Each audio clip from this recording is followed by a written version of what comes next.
What's that smell? Ang alin po, sir? Nagsisinghutan kaming dalawa sa loob ng bahay. Sinundan niya kung saan nanggagaling yung naaamoy niya hanggang sa makarating kami sa kitchen. Tumingin siya sa akin at sabay kaming napatingin sa kitchen sink. Nakalimutan ko nga pala hugasan kagabi yung pinagkainan namin dahil gumawa ako ng homework ko. Ala, patay na naman ako neto. Sermon na naman ito. Hinanda ko na ang tenga ko sa mga ibabato na salita niya sa akin. What the hell is this? Talaga naman, aw. Damn it. Ayusin mo nga yan. Agad akong pumunta sa harapan ng lababo at binuksan ang gripo. Naku, lagi naman ganyan yan. Akala mo mamamatay sa konting dumi lang. Ayos. Walang kwentang katulong. He murmured pero narinig ko naman. Tumalikod siya at umalis sa harapan ko. Ayan, ganyan nga. Ganyan kami palagi ng amo kong ubod ng linis sa katawan. Ultimo, pinakamaliit na dumi nakikita niyan. Parang girl kung mag-organize ng mga gamit. Ay sos! Kung hindi ko lang kailangan ng trabaho, lalayasan ko yan eh. Masyadong maarte talaga. Kung paano ako napasok sa ganitong kalupit na amo, mahabang kwentuhan ito.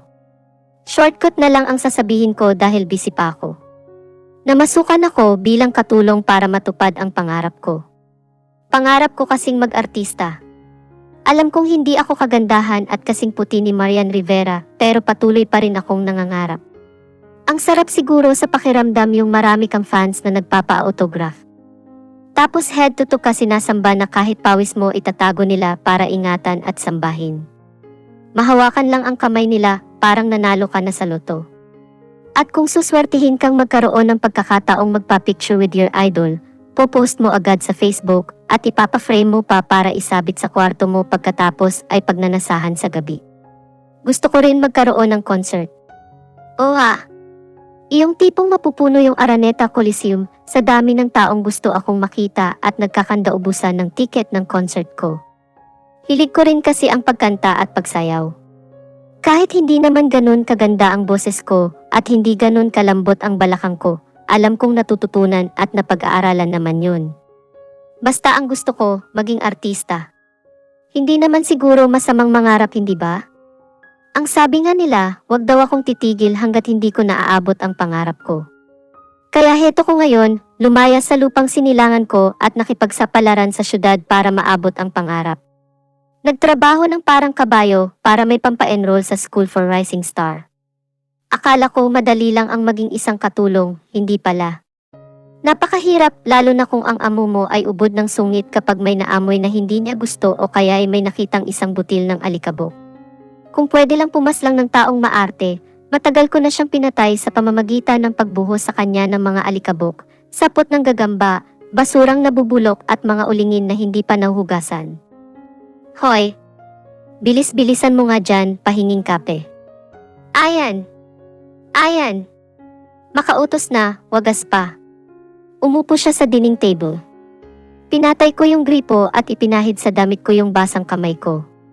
May naramdaman akong kakaibang aura na tila mo'y masamang nakatitig sa akin. Di nga ako nagkamali, nakatitig ng masama sa akin si Sir. O ayun yung punasan. Turo niya sa basahang nakasabit sa refrigerator. Ang layo pa nun, no? Mga 5 steps, P. Dito sa damit ko, eto na lang. Kaya sa sage. Sir. He cut me off then tumayo siya at sinabing. Ako na nga lang ang dumi ng kamay mo. Sarap paslangin. Binuksan ko ulit yung gripo at nagpatuloy na maglinis. Where's Emma breakfast? Sigaw nito habang hawak yung kinuhang cake niya. Mapasok ka sana. Inutos-ustusan akong maglinis tapos maghahanap siya ng breakfast. 4 ba ang kamay ko? Sir Francis, pinauna niyo pong linisan ko ang mga plato, kaya hindi po ako nakapaghanda ng breakfast niyo. Kung hindi mo ako inutusan, hindi sana nakapaghanda ako ng breakfast niyo. Paliwanag ko. Lalong sumingkit naman ang mga matang nito. Talk back and you're dead. Nilapag nito sa table yung kape niya. Sayang, di pa natapon sa kamay niya. Gangster? You're fired. Sigaw nitong nakaduro pa sa akin at halos lumabas na ang mga ugat sa leg habang namumula ang mukha. Contract. Taas noong sabi ko. Hindi niya ko mapapaalis ng ganun lang. May kontrata kami and it's good for isa year. Daman it masisira ulo ko sa'yo. Matagal na kaya sira ang ulo mo. Hindi niya ko pwedeng paalisin dahil mahabang proseso pa para mapawalang bisa ang kontrata namin and isa pa, malaking damage sa kanya yun. Ako rin mismo ang nagtago ng contract na may perma naming dalawa. Itinago ko kung saan may pinakaligtas at hindi niya mahahanap. Sorry siya at ako ang pinagkatiwalaan niyang magtago noon. Hindi ko rin naman akalain na ganyan ang ugali niya. Buti na lang talaga. Tahahaha. Sa sobrang saya ang naiisip ko, natawa tuloy ako ng malakas. Ano naman nakakatawa? Galit na sabi niya. Wala hahaha. May naalala lang ako. Sabi kong hindi mapigil ang pagtawa. Baliw, tumalikod siya at narinig kong padabog na isinara ang pintuan. Imagine, nakasuit tapos ganun magsalita. Haha. Kahit gwapo, mayaman, matipuno ang katawan at may-ari ka pa ng isang napakalaking building.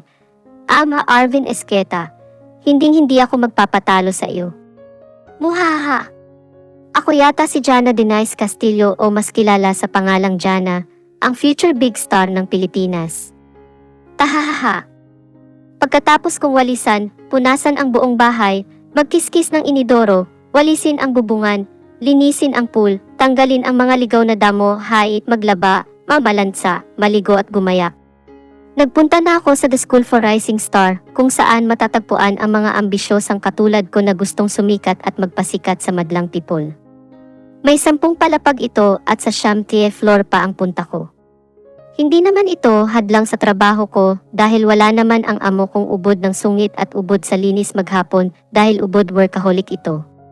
Ubod na buhay to eh. Doon na ata balak tumira yun eh. Gabi na kung umuwi yun galing trabaho, minsan hindi pa nga. Out of the town daw, meeting Chuvenes. Kaya maluwag akong nakakaalis sa tanghali, di nga lang ako nagpapaabot ng dilim dahil kailangan ko pang magluto ng hapunan. Minsan rin kasi, paminsan-minsan lang naman, nanunurpresa ito at maagang nauwi kapag bad trip sa office. Nakarating ako sa Shamtie floor gamit ang elevator at pumasok sa isang silid. Nandito na ang mga kasama ko. Hoy! Lati ka na naman, Jana. Bati sa akin ng isang maputing babae na nakasuot ng maikling palda, tube na kulay pink na may design na rosas sa gawing kaliwa ng kanyang dibdib, nakalugay ang hanggang balikat nitong buhok na kinulayan ng brown, medyo may katangkaran sa akin ng bahagya at mas maganda naman ako ng konti kung ikukumpara sa kanya. May dinaanan lang, Chris. Wala pa naman yung instructor eh. Hinawakan ko ang palda niya para ibaba ng kaunti. Masyado kasi itong maikli, halos makikitaan na siya sa konting hangin at yuko pa niya. May 1 buwan na rin kaming magkakilala ni Krisha Fair, masasabi kong siya lang ang bukod tanging hindi nagplastik sa akin, kaya naman nakapalagayan ko agad siya ng loob at naging magkaibigan kami. Kahit na medyo may katarayan, straightforward kung magsalita, kaartehan sa katawan at kilos ang babaeng ito. Labs ko yan. Kesa naman sa ibang mga kasama namin dito, papansinin ka lang kapag may kailangan o kaya may gustong malaman na bagong chismis. Sos, lagi na lang yan ang dahilan mo friendship. Ibahin mo naman pwede ba?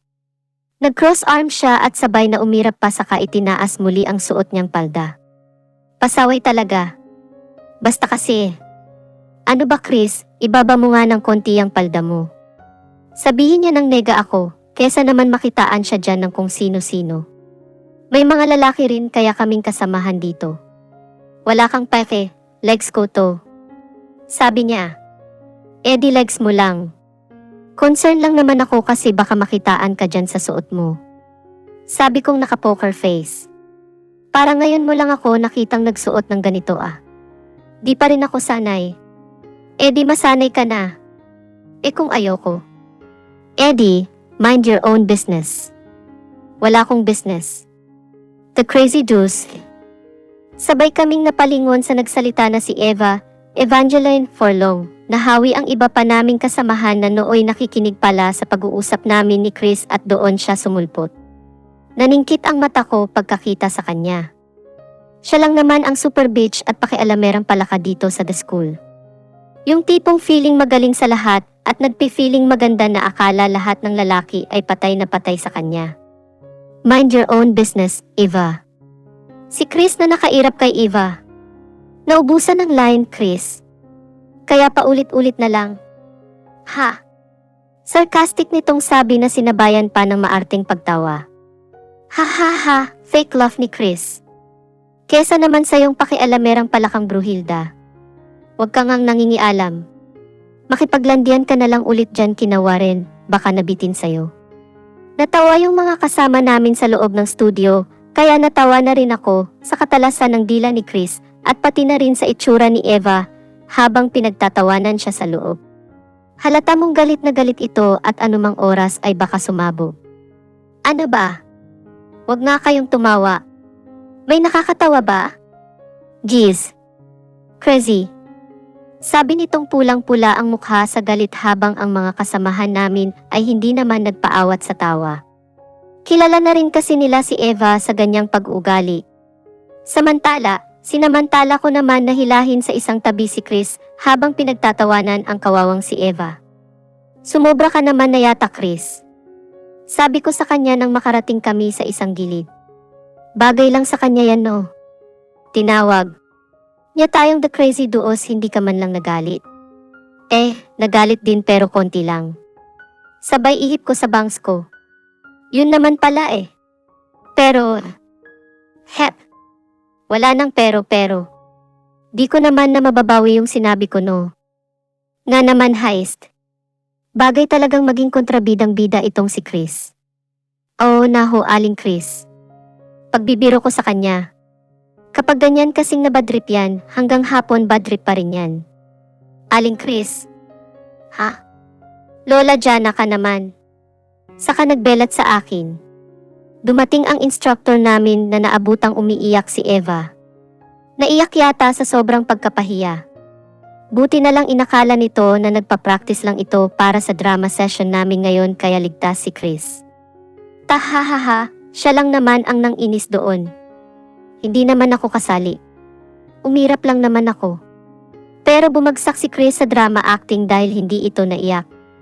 Ang binigay kasing role sa kanya ay nakakaawang babae na namatayan ng asawa at anak sa isang malagim na aksidente at iiyakan niya ito ng labis na tila animoy mamatay na rin siya. Paano iiyak ang isang taong ubod ng taray? Asus, action, horror at katarayan pwede pa. Pang-famas na pang-famas ang acting niya dun. Natapos ang drama acting session namin at nagpaalam na ako kay Chris na tutuloy nang umuwi. Inaaya pa nga niya akong mag-bar dahil bad trip na naman daw siya sa instructor namin dahil yun pa daw ang ibinigay na role sa kanya. Pwede naman daw yung saking pinagawa na lang. Yung tipong kaya ako naiyak ng bonggang-bongga dahil sa lakas ng pagkakasampal sa akin. Biron ba naman na ang ibinigay sa aking role ay isang babaeng baon sa utang dahil may malubhang sakit ang anak at nagmamakaawa sa isang sadistang mayamang babae na walang puso. Ayon, may sampalan effect kaya naiyak ako sa sobrang sakit ng pangako. Buti lang at effective na i-deliver ko naman ng maayos ang lines ko kahit. Buti na lang at effective na i-deliver ko naman ng maayos ang lines ko kahit nahirap ako sa pagsasalita dahil sa pinaghalong kirot sa panga at paghikbi. Kung hindi effective, gaganti ako.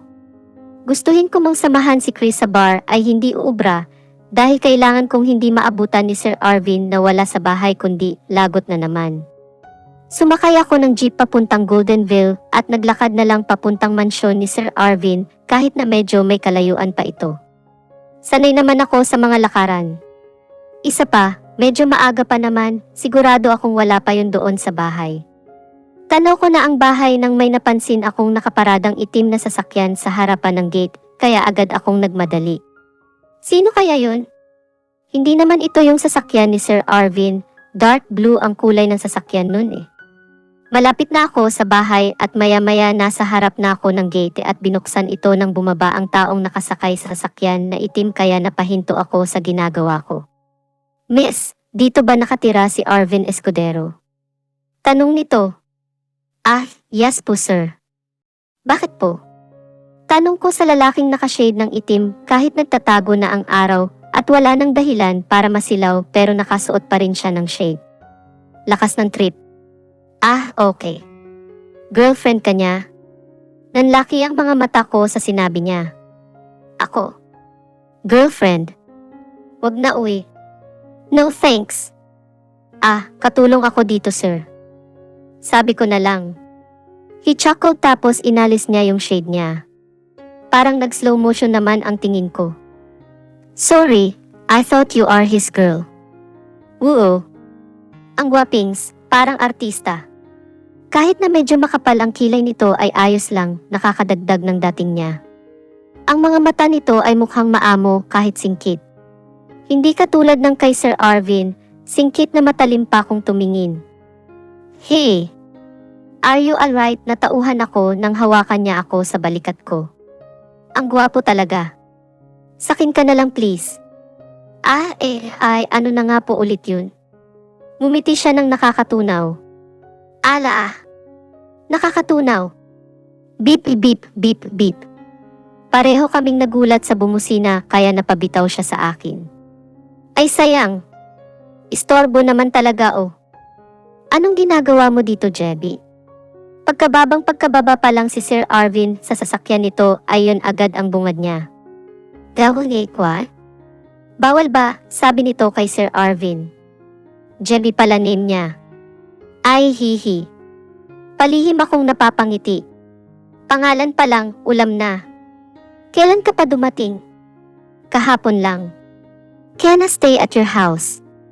Hindi agad sumagot si Sir Arvin. Nagdasal naman ako na sana umuo siya. And my answer is D. Is. What?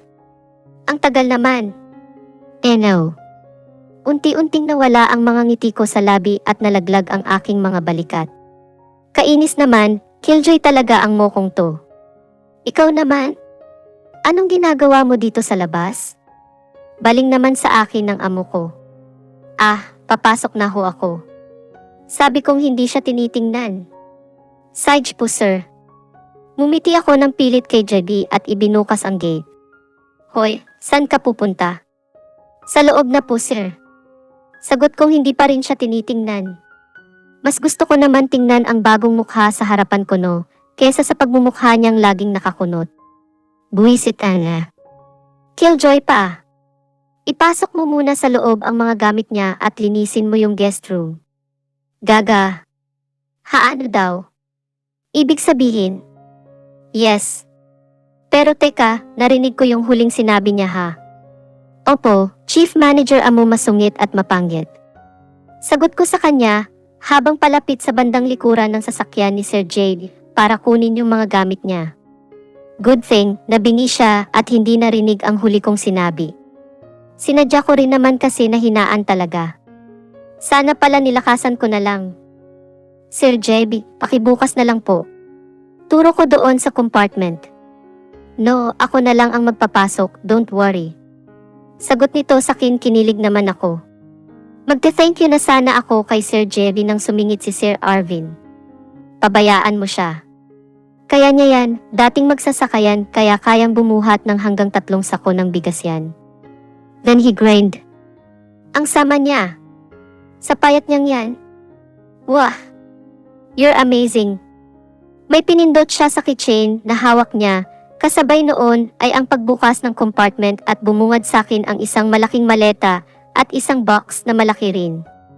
Bakit ka naniwala sa mokong na yan? Sinamaan ko ng tingin si Sir Arvin pero parang wala lang sa kanya. Nakangiti pa. Yeah, right.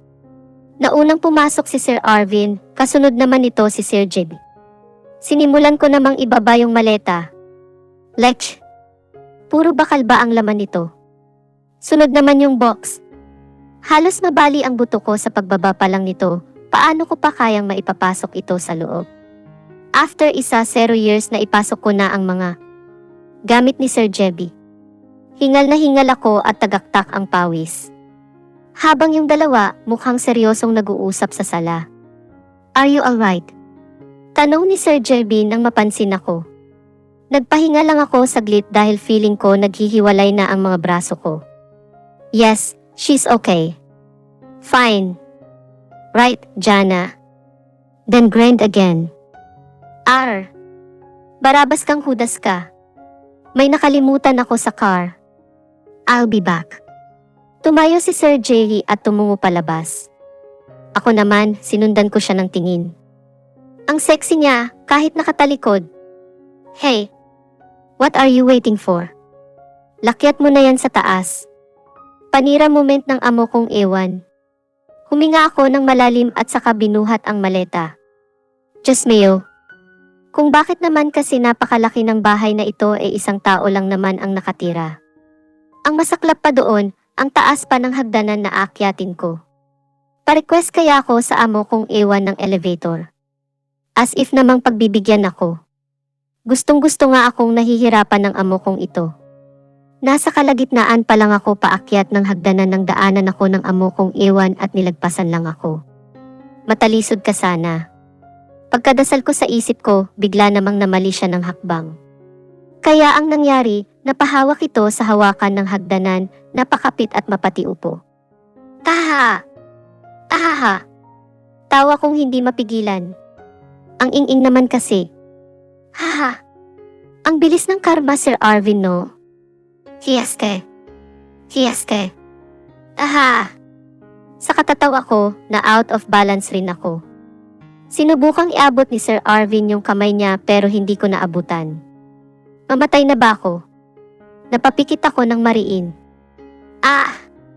Hinintay ko ang pagbagsak ko sa lapag at ang aking malagim na katapusan pero bakit ganun? Ang tagal ko naman ata bumagsak. Ganun na ba kataas yung hagdanan? O in slow motion pa ni Oat yung pagbagsak ko. Careful, young lady. Nakapikit pa rin ako ng mariin. Naramdaman ko na parang may pumiga sa balikat ko kaya napamulat ako. Nakita ko naman si Sir Arvin na nagpipigil ng tawa. Ang bilis ng karmano, Jana.